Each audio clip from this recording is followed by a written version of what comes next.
This episode is sponsored in part by Launch Darkly. Take a look at what it takes to get your code into production. I'm going to just guess that it's awful because it's always awful. No one loves their deployment process. What if launching new features didn't require you to do a full-on code and possibly infrastructure deploy? What if you could test on a small subset of users and then roll it back immediately if results aren't what you expect? Launch Darkly does exactly this. To learn more, visit launchdarkly.com and tell them Corey sent you and watch for the wince. Hello and welcome to the AWS Morning Brief. I am Pete Cheslock. I'm Jesse DeRose. Fridays from the field. Triple F. Woo! It's going to be a thing. We're working on it. And you can follow along this unconventional guide by going to the duckbillgroup.com website. You can download this entire unconventional guide as a handy PDF. We'll include the link in our show notes. It's a really long link that I'm not going to read out here. Is it wrong that I want Rebecca Black's Friday to be our opening intro music now? Oh, yeah. That would be actually pretty good. I feel like the cost of licensing that might be a little higher than we want to bear. But, I don't know. Maybe there's some sort of fair use thing that we could do with it. I like it. We'll think about it. Well, you know what? We can all just sing it in our heads, and that's a good way to get it. Very cost-effective way. We know that you're groaning as much as we're groaning, and that's what's important. That is very true. So today, we are talking about why are you still paying retail prices for your Amazon usage? And maybe you're sitting there going, well, what else would I pay? Well, you'd pay less than that, right? Yeah, last week we talked about reservations and savings plans, reserved instances, and that's really important. But today we're talking about something a little bit different than that. Reservations are still important and still potentially part of this conversation, but it's possible to not pay retail prices. You have to think about it in the same way that you're thinking about reservations. You have to be willing to make investments into your cloud spend, into your cloud usage. So we mentioned this in a previous episode that no matter how much your spend is, from a couple of dollars a month all the way up to hundreds of millions of dollars a month, you have an account manager with AWS. Yes. You may have never met them, but there is someone that is specifically assigned to you. And the reason for this is that every big spending client out there starts as a small spending client. If you're a startup, you might be spending $10,000 a month. That could be a huge amount of money for your business. But Amazon knows that next year, you're probably going to spend more than that. And so everyone gets an account manager, and that account management team is there to help you improve your bill. And by that, I mean help you spend less when it's possible. So the way they do this is by helping investing in this relationship. They want you to save money. And I'm not making a funny here. That may sound like a very strange topic, but Amazon doesn't want you to spend your money wastefully. That makes for angry customers, right, Jesse? Yeah, this is ultimately something that I see come up again and again. AWS's account management team really wants to help you. Their job is literally to help you. This relationship is super, super important and can manifest in a number of different ways. It can manifest in your account manager trying to set you up with a solutions architect or a technical account manager to use more AWS services. It can be talking about some of the discounts that we're going to talk about today.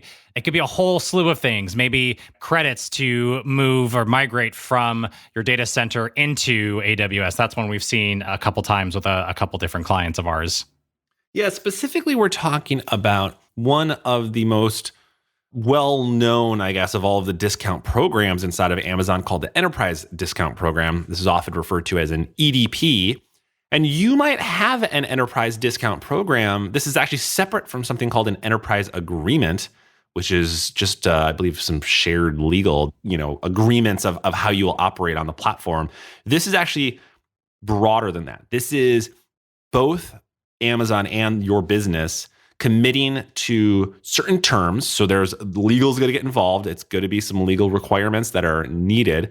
But at the end of the day, this is how you can get a discount on your spend. Just a straight, broad, cross-service discount that applies to all of your spend for the most part. I say all, but for a majority of your spend within Amazon.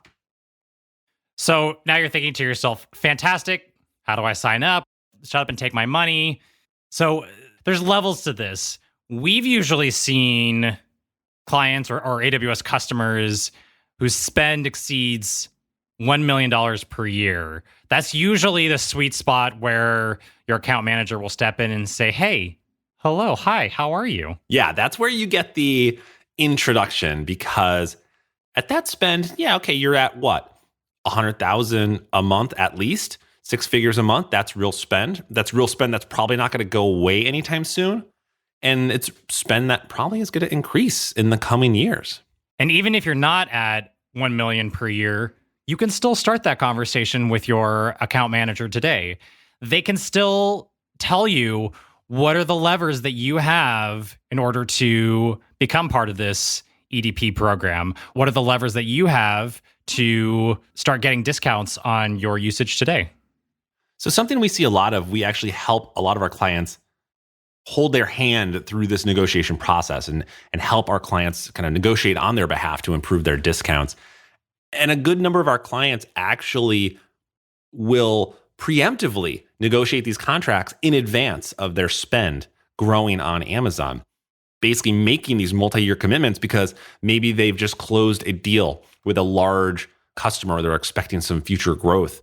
And they want to make sure that they can get the biggest discount possible. And that's what an EDP can do is basically you're saying, I commit to spending a certain amount of money per year. And in exchange, I will get a discount. Now, there's a lot of nuances here, but the key thing is that when you make that commitment, let's say I will spend $10 million a year for the next 3 years.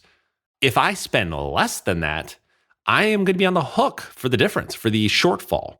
And they do this for multiple reasons. Obviously, Amazon is a public company. They want to smooth out their revenues, and these commitments help them do that. Yeah, and I think one other thing that's important to note is that AWS will likely come to you and say, okay, we've looked at your past 6 months of usage, and based on your past 6 months of usage, we expect you to grow in this way, make this kind of financial commitment in order to be part of this discount program. Now, you may say, well, wait a minute, that doesn't make sense with our business model, or that doesn't flow with the fact that, like Pete mentioned, maybe we just signed a big customer and we are going to double our size in the next few months. But you need to be able to show AWS why the data that they're looking at may be wrong if you want to ultimately convince them that they should give you a different commit level than what they originally proposed. Yeah, and that can be a challenge, right? They're going to want to see a certain level of growth over the next few years to give you a certain level of discount. You may have additional information that they may not have. So you're definitely going to need to have a lot of research on your side. As a lot of the previous episodes we discussed, having a lot of insight into your spend, the ability to have clear forecasting that you can share with them. You know, if your future forecasts say, well, our business is only going to see a growth of about 5% year over year, and here is how our business growth is tied to Amazon spend, what your account manager will do is take that back to their internal teams and basically help them come up with a plan that works. So the more ammunition you have, the more powerful I don't want to call it your negotiating leverage is, because negotiating with them is weirdly rational, right? They're just they're kind of following a script, although in many cases it's a little rough that I think a lot of our clients find that process. Yeah, I think that there are definitely levers that can be pulled in order to find different commitments and come to agreeable terms together. But to your point, Pete, it is kind of scripted. The negotiation process is very fixed and regimented. Your account manager is ultimately trying to give you the best deal based on the data that they see, but internally there are only so many different things that they can optimize for. Maybe there are 4 levers, and if you could tell your account manager, hey, this one lever is the most important one for me, then they can fight for that one. But if you say, well, I need all 4 of these levers, I need all 4 of these things to be discounted, or I need all 4 of these things to be available to me, it's going to be a lot harder for them to get approval on your discount. Yeah, and we actually get this question a lot, which is, well, if it is so regimented, if there is so little leeway in negotiating these EDPs, where do we help out when we do it for our clients? And oftentimes it's helping them understand what is negotiable and what's not, reduce the amount of time that's wasted in the back and forth, but then also model out different discounts and different commitment levels, because this is another scenario where you can give them some upfront payments for additional percentage points of discounts, but what does that represent over time? Or, here's additional discounts if you make a longer commitment. Talk with the engineering teams, talk with the financial teams. If you're willing to commit to 3 years, I honestly think, with the exception of some rare clients that we work with, if you're in for 3, you might as well be in for 5, because you'll increase your discounts. And what's going to happen in 3 years? Are you just going to be like, yeah, we're just moving to GCP? Even if you made that statement in 3 years, it's going to take you 2 more to get off, right? It's going to take a long time to actually do a migration of cloud vendors. And I think this gets back to one of the points we talked about in the previous episode about reservations in terms of the break-even point. Essentially, last time we talked about what's the break-even point for your reservations? Are your workloads going to be around long enough that essentially the discount is worth the upfront commitment? Same thing applies here. If you know that you are going to remain on AWS for this amount of time, if you know that you are going to hit certain commits in AWS spend in a certain amount of time, then it is absolutely worthwhile to consider this program. It's absolutely worthwhile to negotiate a contract to get private pricing. I think another point too, as folks start looking at, should we make these commitments to Amazon, and they start that negotiation process, you're going to really want to, and if not you, your executives are going to really want to say, well, just tell Amazon that if they don't give us a good discount, we're going to go to GCP. Yeah. And I urge you, don't ever say those words out loud to please anyone. Don't. Because the reality is that the folks at Amazon know more than your executives do about who actually leaves Amazon. And the number of people that do that are pretty small. Now, if you were to threaten to say, oh, we're going to move to Google, or we're going to move to Azure or Oracle or whatever, if you can show yourself doing that, I would imagine that is a handy negotiating tactic. Meaning, can you shift a majority of your workload to another vendor within the course of like a week? Some clients we've seen actually do that. And that has a bit more impact to the negotiating process than does just saying, well, we're going to up and move, and ignoring the fact that you've built this bespoke Kinesis Lambda event-driven infrastructure that has zero portability whatsoever. Yeah, this definitely gets back into the argument of, well, we don't want to be locked into any cloud vendor, but you kind of already are. Yeah, I mean, outside the fact that you have whatever your architecture is, you have all your engineers that you have been hopefully building up from a technology perspective that are all experts on Amazon. So this all goes back to in 3 years, if your business were to say, we're going to up and move somewhere else, you totally have the ability to do that. It's going to take you years. You're probably going to lose most of your engineers if you decided to just one day move to Azure. So again, if you're in for 3, you're probably in for 5. So definitely consider that as well. This episode is brought to you in part by our friends at Fire Hydrant, where they want to help you master the mayhem. What does that mean? Well, they're an incident management platform founded by SREs who couldn't find the tools they needed, so they built one. Sounds easy enough. No one's ever tried that before, except they're good at it. Their platform allows teams to create consistency for the entire incident response lifecycle so that your team can focus on fighting fires faster, from alert handoff to retrospectives and everything in between. Things like, tracking, communicating, reporting, all the stuff no one cares about.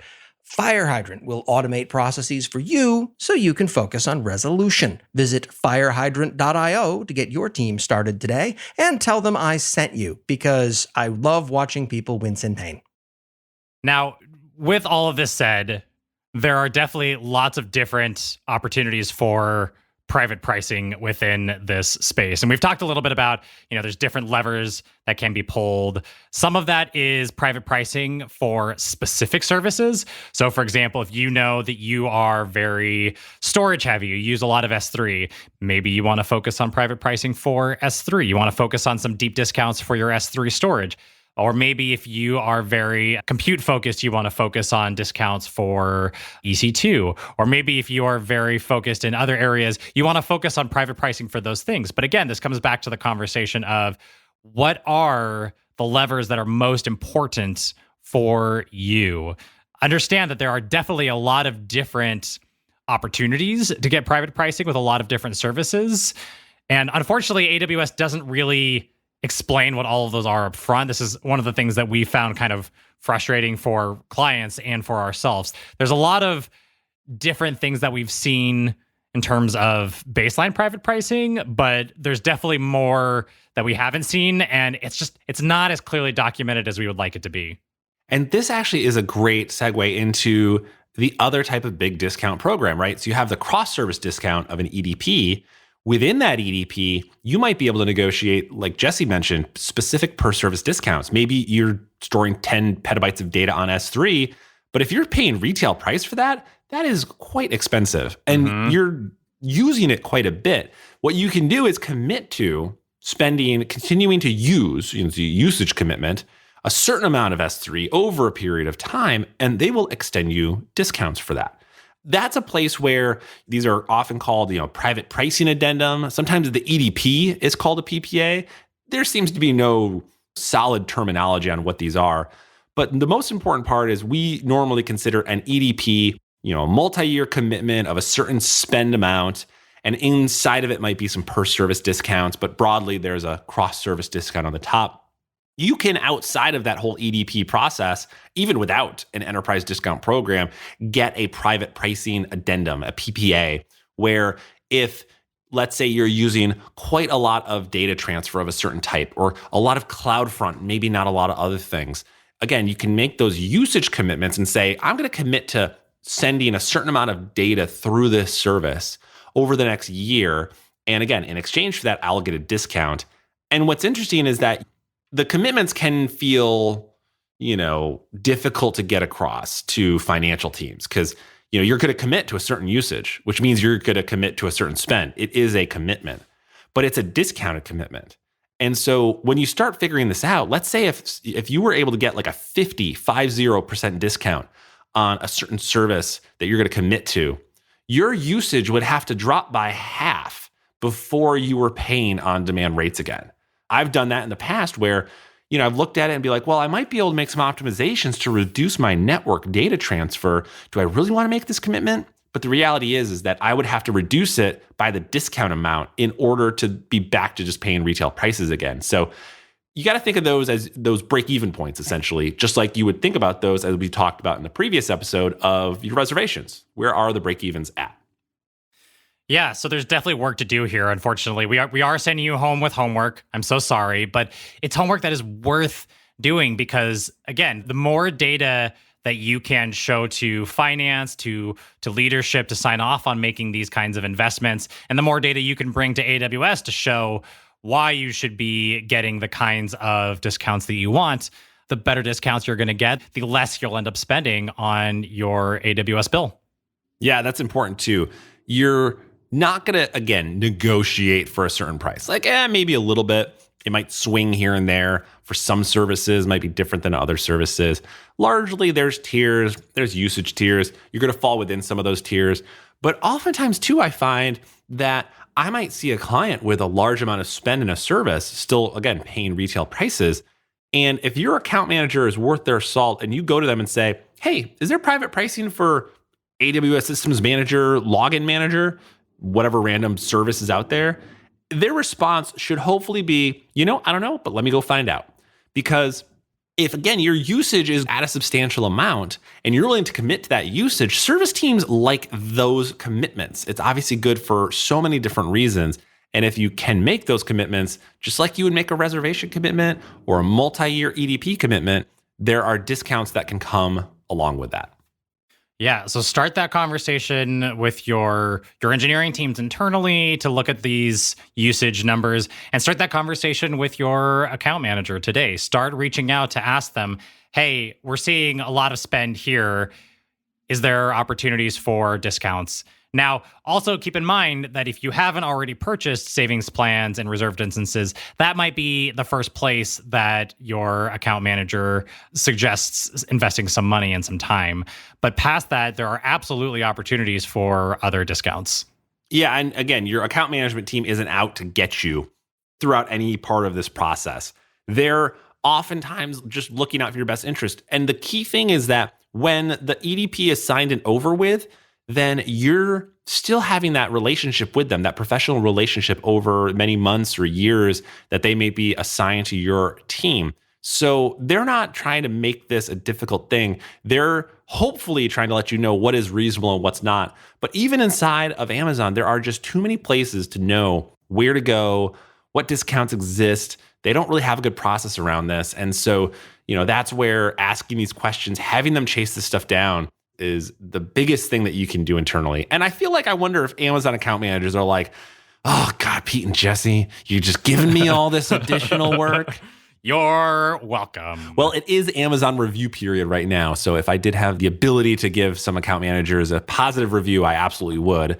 Yes. And you know what? I will say this. You most often can give your account manager positive feedback. They should be including a link in their emails. This is Amazon we're talking about. This place operates on data-driven feedback. If your account manager goes above and beyond for you, click that little link and say something nice to them. That is directly impactful to their livelihoods. And if they are going above and beyond, which they definitely don't need to, you want them to continue on at that business. Yeah, we've definitely seen account managers and technical account managers who have gone above and beyond and have created great relationships with their AWS customers. And that is so critical to an ongoing healthy relationship using AWS. Finally, if you're thinking about using a new service within Amazon, ask if there's any investment credits to help you adopt that service. I've even seen certain types of credits existing as a SaaS provider when we want to do a large-scale proof of concept for a new client. Amazon, they're not dumb. They know new clients means more servers. So they will very often give you some credits if you were like, hey, we have this client, we want to give them a 3-month POC, it's going to cost us this amount of money, here's the business case. They will probably get you those credits. They know what that means. But again, they're not going to do this stuff if you don't ask. And of course, sadly, a lot of these things, they are getting better at communicating, but the information just isn't widely out there. And then finally, if this is all just super complex, reach out to us at the Duckbill Group. We negotiate more EDPs than most Amazon account managers do. And we can really help you gain some confidence in that process. So you can also go, like I said, to the Duckbill Group site. We have this unconventional guide up on the site. We'll include a link in the show notes. And yeah, if you have any questions or feedback about this episode, about an EDP or a PPA, go to lastweekinaws.com/QA. We would love to answer those questions. Feel free to put your name in or just leave it blank. That's totally fine too. So if you've enjoyed this podcast, please go to lastweekinaws.com/review and give it a 5-star review on your podcast platform of choice. Whereas if you hated this podcast, please go to lastweekinaws.com/review. Give it a 5-star review and tell us what is on your wish list for your next private pricing or EDP negotiation. Thanks.